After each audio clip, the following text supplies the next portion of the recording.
My name is Emily Sanders. I'm 35 years old and the founder and CEO of one of the fastest-growing cybersecurity companies in the United States, CipherCore Technologies, currently valued at over $2 billion. But to get here, I had to break through doors that rarely open for a brown-haired white girl raised in a quiet neighborhood of Milwaukee, Wisconsin. Both of my parents were public high school teachers. My dad taught physics, my mom taught American history. We never had luxury vacations, drove only used cars, and dinner was whatever could be cooked quickly after 8 p.m., because my mom was still grading papers. But there was one thing I never lacked: their unwavering belief in their daughter's mind. "Your brain is the one thing no one can steal from you," my father would say as he watched me sitting in the living room piecing together an old computer tower I'd scavenged from a neighbor's garage sale. I didn't play with dolls. I took them apart to figure out the circuits inside. My childhood was filled with sleepless nights hunched over a green-lit screen, coding my own ad blockers and hiding them on USB sticks so my mom wouldn't catch me up past bedtime. Kids at school used to mock me, "Is your computer your boyfriend?" But I never cared. I knew I was better than their jokes. At 19, I earned a full-ride scholarship to Carnegie Mellon. 4 years later, I graduated with a double major in computer science and business. Throughout college, I interned at 3 different companies, but every place had one thing in common. Over 90% of people in the meeting rooms were men. I was constantly asked, "If you're the intern, where's the actual lead engineer?" When I presented a triple encryption demo, an older investor with salt and pepper hair once half-jokingly asked, "Where'd you learn all that?" "Your boyfriend." I smiled, poured him some water, then launched my program. 10 seconds later, their internal network was locked out, by my own code. "So whose boyfriend is who now?" I said, pulled out my USB stick and walked out. No one called me back, of course. But I had tapped into something bigger than a summer job: the fear of an outdated system being threatened by a smart woman. At 24, I turned down job offers from 2 major Silicon Valley firms.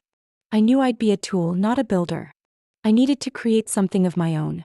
I went back to Milwaukee, lived in a moldy studio apartment with a leaky toilet, and asked my parents to borrow $40,000 from their retirement fund. I still remember the worry in my mom's eyes as she signed the check, and the way my dad gripped my hand when he said, "If you fail, don't be ashamed, just be proud you tried." I named the company CipherCore. At first, it was just me and one other engineer working out of a converted kitchen. We lived on instant noodles and pitch-black coffee. I slept 4 hours a night, spending the rest coding, emailing, and showing up to every security webinar on Zoom, even if only 5 people joined. I attended over 20 investor meetings. Half of them ended the same way. After 10 minutes of talking, they'd ask, "So where's your real CTO?" 3 years later, I was nearly burned out. I thought about shutting it all down. Then a major cyber attack hit a commercial bank in Chicago, costing them close to $180 million in just 48 hours. 6 months earlier, I had pitched them my security proposal. They ignored it. That night, I rewrote the entire core code and sent them a demo with a note: "If you need to lock this door, here's your key." 2 days later, the deputy CTO called. A week later, CipherCore landed a $4 million contract. Within 12 months, we grew from 2 to 80 employees. We were featured in TechCrunch, Business Insider, and Forbes listed us as the top cybersecurity startup to watch. At 30, CipherCore hit a valuation of $400 million. Today, we've passed the $2 billion mark. But success doesn't feel like standing at the top. It feels like remembering the nights I curled up on a freezing kitchen floor, wondering if I was delusional, then getting up to type more lines of code no one else believed in. I used to think the biggest challenge in my life would be building a tech empire in a world where women are expected to play support roles. I was wrong. The biggest challenge was the man who slept beside me for 7 years. What I was about to uncover would make every external battle seem like background noise. He walked into the gala like someone with nothing to prove, and that's exactly why I noticed him. That night's event was at the Palmer House in Chicago, one of those carefully staged meetups where tech donors rubbed elbows with financial elites to flash their strategic generosity. I was there to give a short 8-minute talk about data security for small businesses. 17 sentences. I expected to be gone as soon as I finished.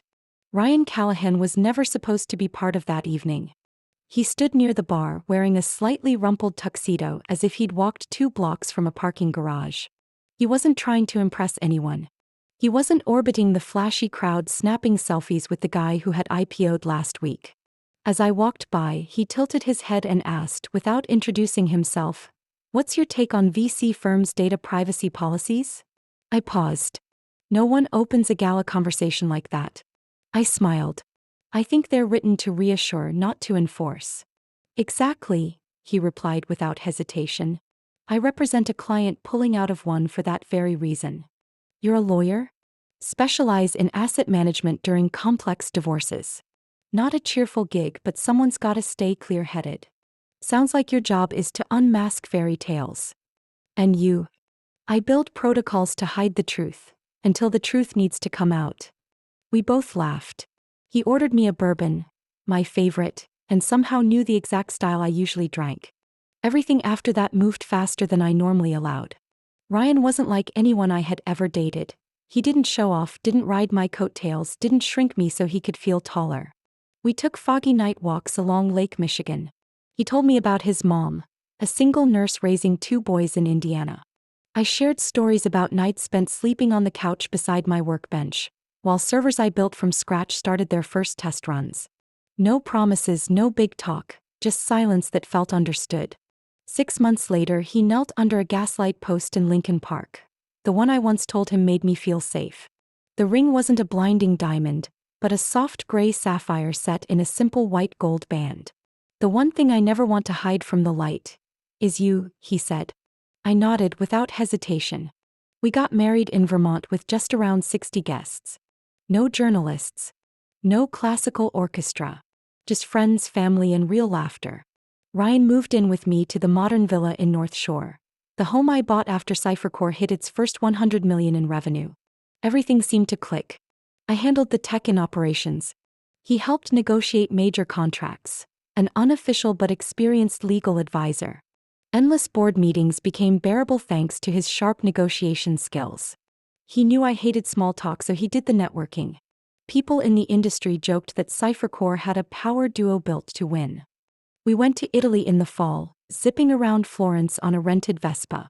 In winter, we skied in Jackson Hole, where he tried snowboarding for the first time and face-planted right in front of the outdoor bar. I'd never seen anyone laugh after breaking their wrist, but he did. We contributed to the Homeless Veterans Fund. Co-sponsored a non-profit AI research center at Stanford. Ryan always said, "We're not just successful, we have a responsibility." That line made me trust him. Made me believe in myself. Still, I sometimes wondered why he never wanted a stake in the company even when I offered. "We should keep everything clear and independent," he said. "I love you, not the value of the business you run." Maybe I was too touched to notice he knew exactly what percentage I owned. Or how his eyes lit up every time I mentioned launching an international branch. Like he was solving a puzzle with assets. I thought I had chosen right. A man who didn't flinch when I walked into the boardroom as the final decision maker. A man who never complained when I came home at 2 a.m. just to double-check a final line of code. Like a well-engineered program, this marriage looked perfect line by line. But the true source code, only its creator can read. And until I unlocked the first line, I believed everything was running smoothly. Until I found the hidden folder, on the laptop we shared. The one he said was just for drafting contracts for clients. It wasn't for any client. It was for me. And it didn't contain contracts. It was a divorce blueprint, marked pending completion of international asset audit. Some changes don't arrive with a bang. They seep quietly into your life like a background process you never noticed. Ryan didn't disappear, but he faded. First, his eyes stopped holding mine during dinner conversations. Then, the morning hugs were replaced with, "I have to leave early, meeting a partner in Atlanta." Late nights stacked up. First Tuesdays, then Thursdays. I used to think law had unpredictable deadlines. But he once told me, "No meeting is more urgent than dinner with you." So what changed? I tried to fill the gap with plans. Our 10th anniversary was approaching. I spent a month finding the perfect venue, booked a lakefront restaurant in Geneva, curated a menu with a French chef he once raved about. I clung to the hope that nostalgia might patch silent cracks. That evening, Ryan flew to Phoenix, saying he'd be at a 3-day law conference. He left his small carry-on bag in the office, where his personal laptop always stayed locked with a password. Usually he was meticulous about shutting it down. But this time the screen was still lit when I walked in to grab some contracts for the mail. On the screen, a folder was half open. It was labeled Case Review, Internal. I meant to close it. My hand was already on the mouse. But then my eyes caught a subject line in the inbox. Investigation results. Emily Sanders' assets, strictly confidential. I went cold. My heart thudded like I was trapped between two layers of a triggered alarm system. My hand moved slowly as if guided by something beyond me. I opened the email. It was from a financial investigation firm based in the British Virgin Islands. The attachment, nearly 70 pages, detailed everything. Accounts in Singapore, anonymous tech fund investments in Norway, even my personal retirement accounts I had never disclosed to anyone, not even my assistant. Every line felt like a razor slicing away another layer of trust. I kept scrolling. At the very end was a note. Waiting on further confirmation regarding digital asset allocations. Assumption. Divorce filing to proceed upon completion of comprehensive equity system analysis. I stepped away from the desk, barely aware of the floor beneath me. My legs led me to the living room. The TV screen was frozen on the Netflix menu, but I couldn't recall watching anything that night. When I returned, I discovered a string of emails between Ryan and someone named Jessica D. It took me a few seconds to register. Jessica Donnelly, his new legal assistant. The one with the too loud laugh at parties, who had been accidentally sending documents to my company email a few months ago. Jessica D. She still has no clue. Today she even asked me what kind of flowers I like for the anniversary. Ryan C. Stick to the plan. After the Chicago trip, I'll start the formal process. The house in Maui is waiting for deposit. Need to close before she moves the Zurich account.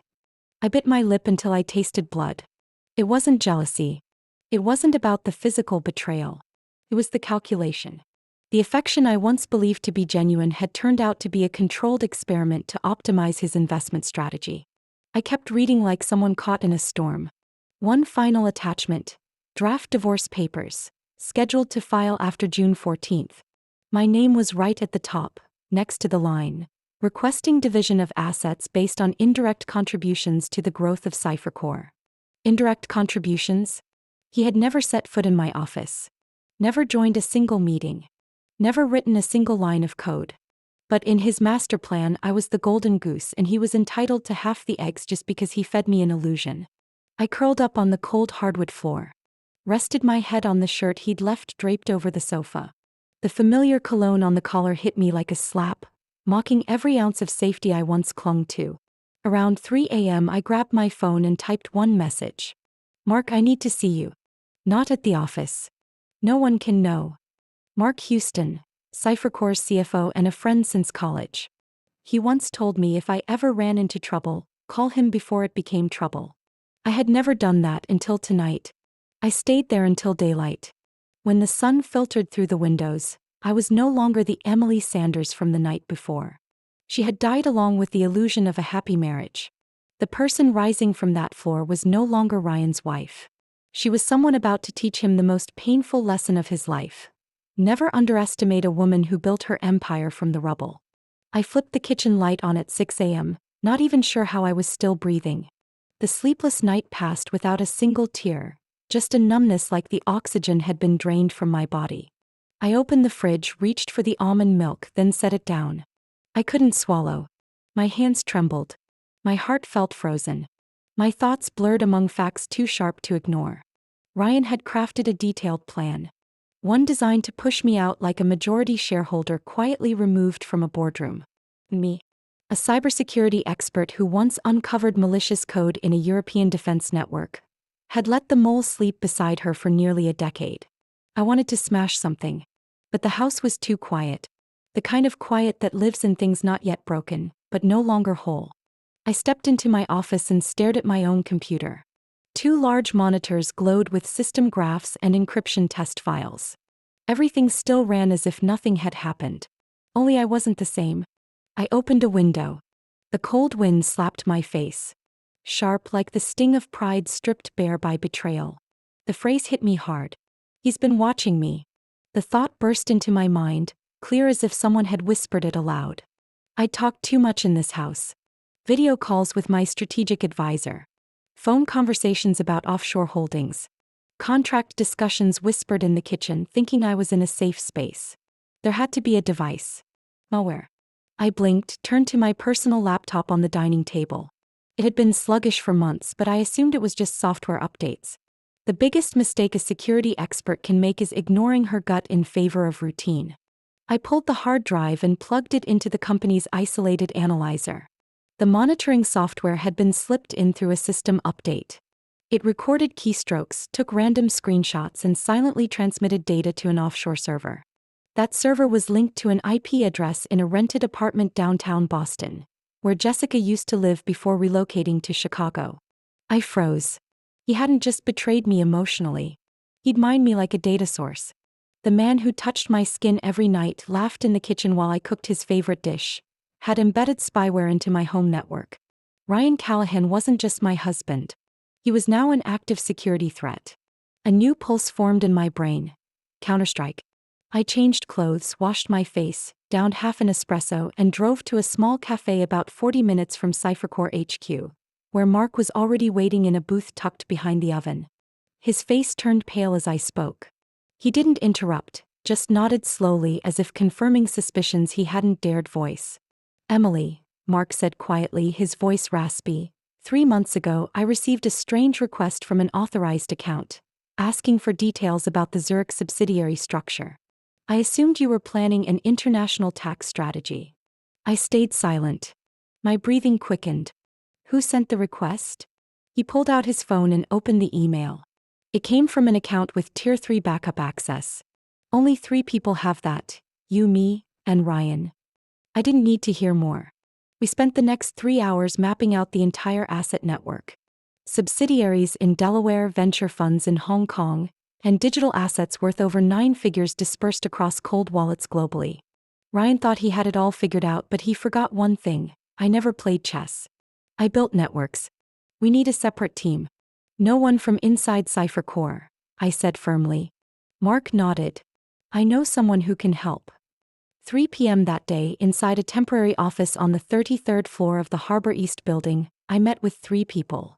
A divorce attorney known for decimating a CEO in a $500 million asset dispute, an international legal expert from Singapore, and a cybersecurity analyst I once hired for an op in Tel Aviv.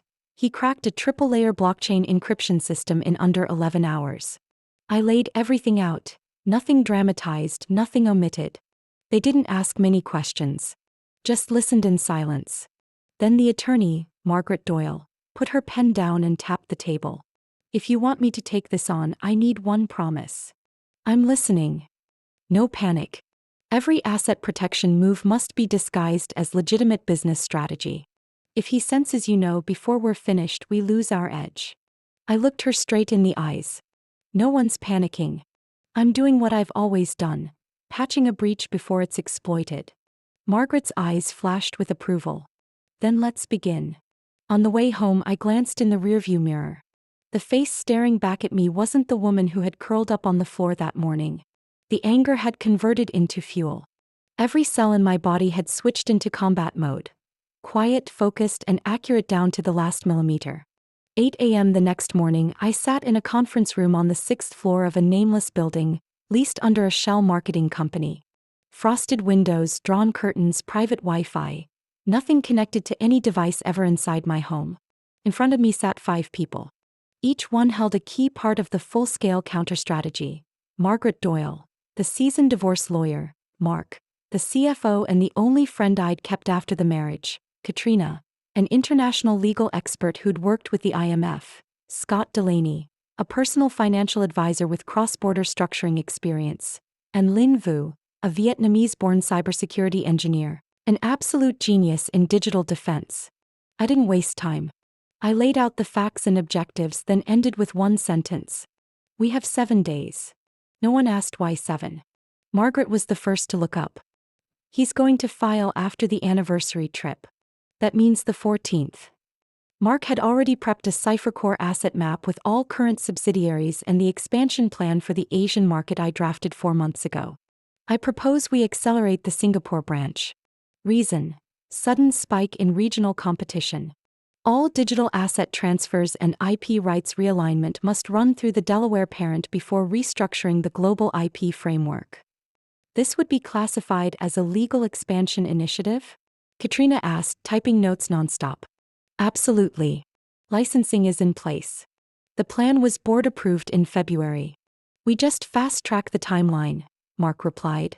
Margaret emphasized, every asset shift must look like standard business behavior. If he gets suspicious, we lose control. I turned to Lynn. Tracking devices? Both the laptop and phone have mid-level spyware. Key logging, random screenshots, auto-send to a masked server located in Iceland. Can you neutralize it? Not completely if we want him to think he's still in the dark. I recommend keeping the devices but restricting access. He only sees dummy files. I nodded. Create 2 information layers. One for him, surface-level harmless documents. The second, our real system, moved to an isolated offline device. Scott jumped in. What about the premarital trusts? I unlocked the folder in front of me. 7 trusts. Established before the marriage. No joint marital funds involved. But we'll need to reinforce the original records with clear growth origins. I'll need proof that all reinvested earnings trace back to independent sources, he said. I already sent them. But if you need third-party verification, use the audit firm in Zurich. They worked with me last year. The meeting ended after 4 hours. Each person exited through a different door, leaving no digital trace. I stayed behind, alone in the silent room, staring at the whiteboard. Every line, every arrow, every figure. A part of the shield I was quietly building before the storm hit. Day 1 opened with a surprise meeting with the board. I cited a sudden shift in Singapore's security regulations and pushed for acceleration at the Changi branch. The motion passed almost instantly. The board trusted my instincts. They always had.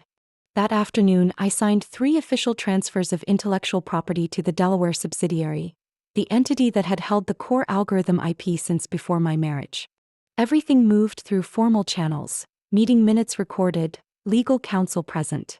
Lynn ensured that the spyware-laced laptop only displayed a decoy PDF, one that made it appear I was planning an anniversary party.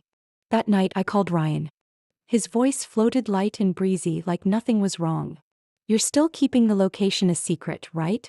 I chuckled softly. If I told you, what kind of surprise would it be? I just booked the villa in Kauai. You're going to love it. Kauai. Hawaii. Beaches, wine, and the asset split he planned to serve me after dinner? I don't suspect a thing, I replied, pouring more wine into my glass. Each word was a test of my own restraint.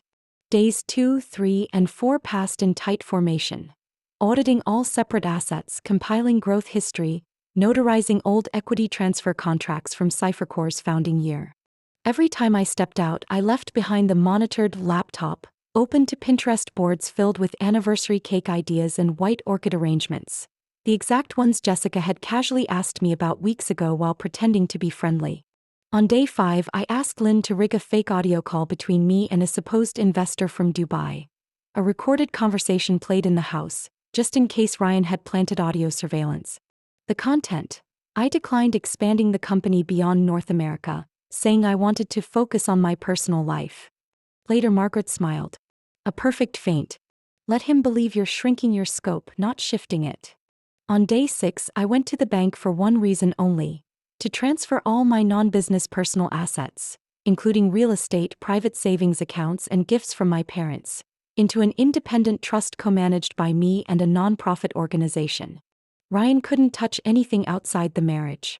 On day 7, I printed every document, signed, sealed, and sent one copy to my attorney, another to a secure account in Zurich, and the last I locked in a safe at a location only Mark and I knew the combination to. That evening, I sat in front of the mirror, applied a bit of lipstick, smoothed my hair. Ryan was coming home tomorrow. He thought I was preparing a lavish anniversary surprise, eyes teary as he announced, "We need to talk." He had no idea that what he was about to get was a script he'd recycled far too many times with his own divorce clients. The private jet carrying Ryan landed at O'Hare on Monday morning, exactly as marked on his calendar. I had everything staged as if I were truly excited to welcome him home from his extended business trip in the Caymans. A trip he claimed was about handling a complex VIP divorce, but in truth, was a disguised honeymoon with Jessica. When he walked into the house, sun-kissed skin, white linen shirt unbuttoned at the collar, eyes gleaming like he'd just won big. In his hand was a small gift bag with the logo of a luxury perfume shop in Miami. I took it and smiled just enough. "I missed you," he whispered, kissing my cheek like everything was still perfect. "I've already made plans for this weekend," I said, my eyes sparkling like I meant it. "But maybe I should keep it a surprise." Ryan didn't suspect a thing. Why would he? I was the doting wife still picking out napkin linens for a party I supposedly didn't know was going to turn into a formal goodbye. For the next 3 days I played the role so flawlessly that even Margaret texted me, "Brilliant. Not a single crack." Thursday afternoon, Ryan walked into the living room, that familiar tightness behind his polite smile. He sat down across from me and placed a white envelope on the glass table. "Sweetheart, I think we need to have a serious talk." I tilted my head, eyes on the envelope. "What is it?" "It's not easy to say, but I think it's time we face reality." He nudged the envelope toward me. "I've spoken with an attorney. They advised we start the process sooner rather than later." I took the envelope gently in both hands, opened it like it was a wedding gift. The documents inside were clear, well prepared, including a proposed asset division. He wanted half of everything marital, including Cyphercore. I stared at his signature, the handwriting I once adored. Then I looked up, hand to my chest, breath shaky, delivering the performance. "Ryan, are you saying you want a divorce?" His shoulders relaxed, relieved by the reaction he'd hoped for. "I think it's for the best. This doesn't have to be messy. We're both adults. No drama." "I need time," I stammered. "At least, to process." "Of course," he replied, leaning back like the deal was sealed. "The sooner the better. No need for lawyers to complicate things." I nodded, blinking back tears, not from hurt, but from the quiet fury that had been simmering beneath my skin for the past 7 days. Once he went upstairs, I texted Margaret. He filed. On the other end, my legal team launched the response protocol. All asset documents were flagged, categorized, and matched against Ryan's proposal. Within 48 hours, his lawyer received the first rebuttal files. Proof that the original software IP had been registered and transferred 4 years ago to a Delaware subsidiary. It predated our marriage by over a year and couldn't be classified as a marital asset. Next came the clean financial reports from Cyphercore Singapore. Ryan's legal team couldn't dispute the asset transfers. Board meeting minutes and public expansion plans dated back to before February. When they requested access to the Swiss bank account, the response came swiftly: no authorization. The account belonged to a legally protected trust with no marital affiliation. Margaret smiled as she handed me the facts. First strike. They're off balance before they even touched anything. The next night, Ryan knocked on my office door, all charm and calm. "I think maybe we should reconsider. I mean, let's not bring lawyers in yet. This could still be handled privately." I looked up from my screen. "You don't want me to use a lawyer? But didn't you hire one of the most expensive firms in the state?" He paused. "Only because I didn't want you to get hurt." I set my pen down, tilted my head. "Then why did your proposal ask for half of a company you never spent a single day building?" His face paled. Words caught in his throat. But I stood and walked out, leaving him in a room that could no longer hide his unraveling. 3 days later, Ryan's attorney filed an emergency motion, asking the court to investigate my unlawful asset transfers to avoid division in the divorce. Our response was clear. Every asset move had been planned well in advance, with board records, signed approvals, and legitimate business purposes. Not a single action occurred after notice of divorce was received. The judge dismissed the motion during the preliminary hearing. As we stepped out of the courtroom, Margaret whispered, "First round's over. Now it's our turn to step up." Ryan was no longer in control. He thought he'd written the perfect script, never realizing the woman across from him had rewritten the entire plot, and cast him as the victim without his knowledge. On Monday morning, the closed hearing at Cook County Superior Court began in a frosty silence. Ryan showed up in a dark gray suit, hair neatly styled, but the bags under his eyes and strained expression gave away the cracks in his composure. Seated beside him was the senior partner from his firm, a man who'd handled multimillion-dollar divorces, but this time they were slipping fast. Margaret stood first. Her voice wasn't loud, but each word landed like a blade. Your Honor, the plaintiff claims my client transferred assets to evade marital division. We reject that allegation in full. Every transaction was part of a board-approved business strategy established in Q1 of this year, well before the plaintiff initiated legal proceedings. Here are the board meeting records, member signatures, and verification from an international auditing firm. She placed the stack of documents on the table. Clear ink, embossed seals. I glanced at Ryan. His hand gripped the leather briefcase strapped tightly, his jaw clenched. The judge skimmed the first few pages, then turned to the plaintiff. Do you have a rebuttal? Ryan's attorney stammered. We may need more time to evaluate the evidence. There is no time. This is an emergency motion. If you lack grounds, I'm dismissing it. A full minute of silence passed. Then the judge picked up his pen and signed the final line, rejected. Ryan nearly collapsed into his chair. That night he vanished from the house. No calls. No messages. I got a text from a former paralegal at his law firm. The disciplinary board has requested he withdraw from all client files pending an ethics investigation. 3 days later, his top 3 clients, a couple owning a luxury hotel chain, a real estate investor in Denver, and a tech CEO in Seattle, all pulled their files and moved to other firms. Everyone had heard about the Monday hearing. No one spoke openly, but the legal circles in Chicago were small. What wasn't said spread just as fast. I never leaked anything. But Margaret knew exactly how internal firm reports worked when facing a professional misconduct review. An anonymous email reached the ethics board, including audio clips of Ryan using my personal information, without consent, for personal gain during divorce prep. Attached was a malware analysis pulled by Lin Vu and my cybersecurity team from a compromised device. That was all the industry needed to recognize a line had been crossed. By Friday afternoon, I stepped out of a CipherCore strategy meeting and saw Mark waiting, phone in hand, screen glowing with a headline from Legal Tribune Online. Attorney Ryan Callahan suspended for professional misconduct. Ashford Bloom declines to comment. Below it, a short update. Sources confirm at least 3 major clients have terminated contracts. Multiple ongoing cases under review for potential conflict of interest and breach of confidentiality. Mark asked, "You okay?" I paused, then replied, "Better than him, that's for sure." That evening, Ryan showed up at my door, looking so pitiful I actually hesitated before unlocking it.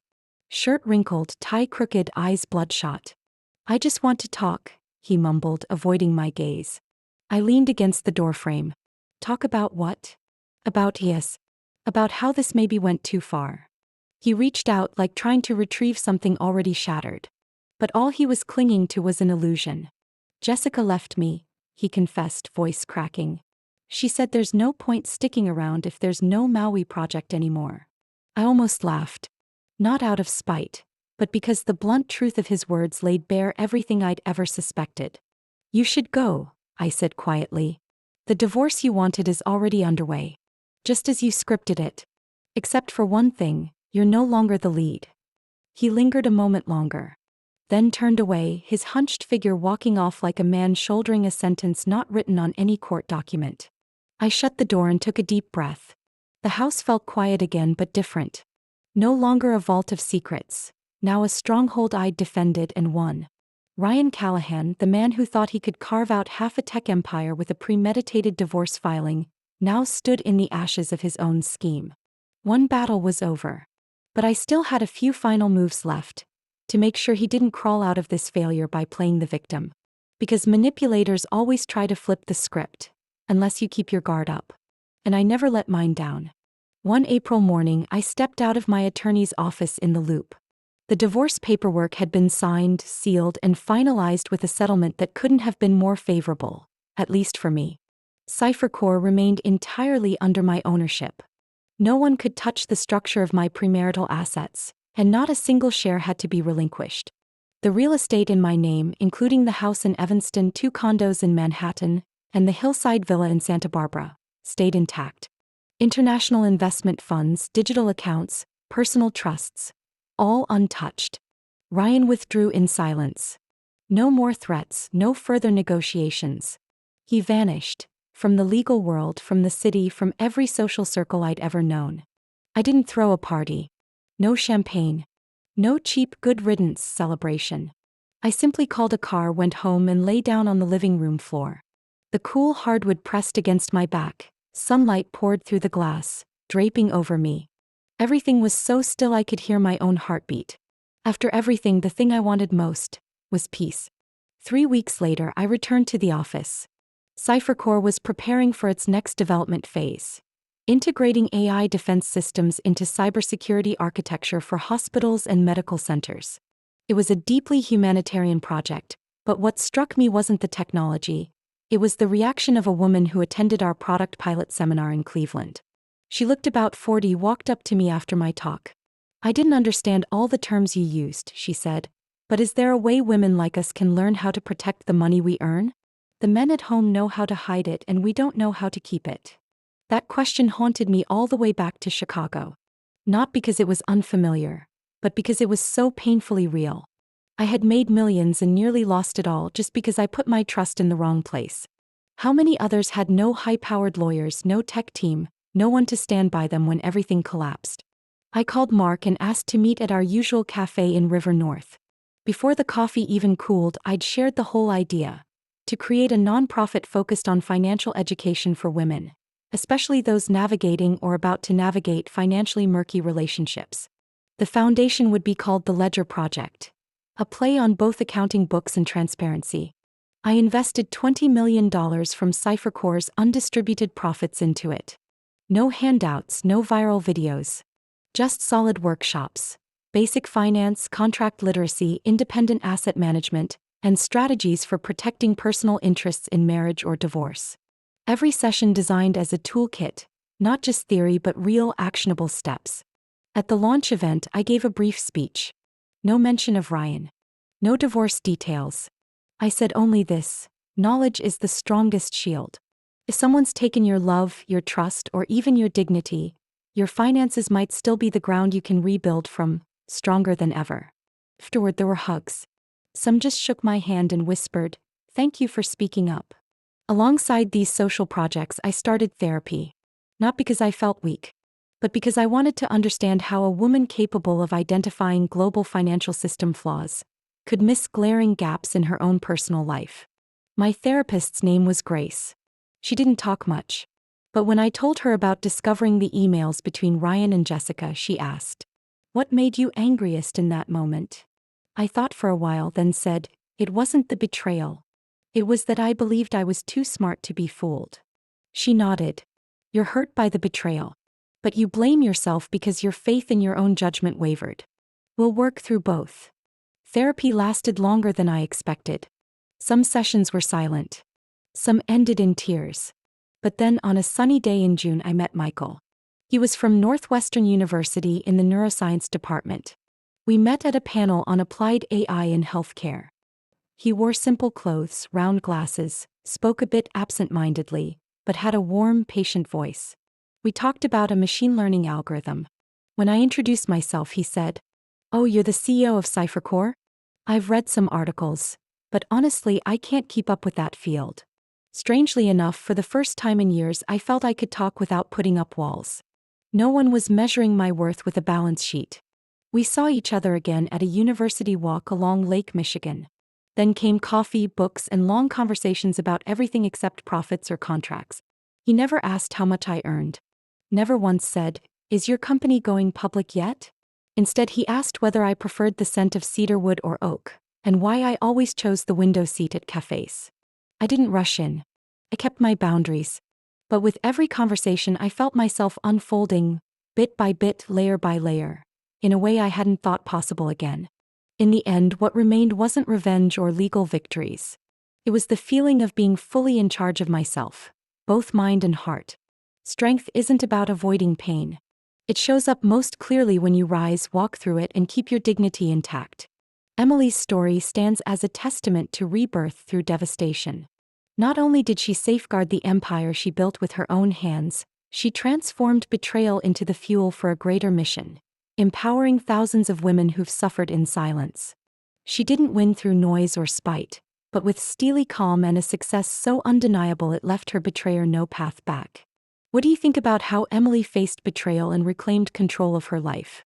Share your thoughts in the comments. And don't forget to follow the channel for more powerful, emotional stories about family and life.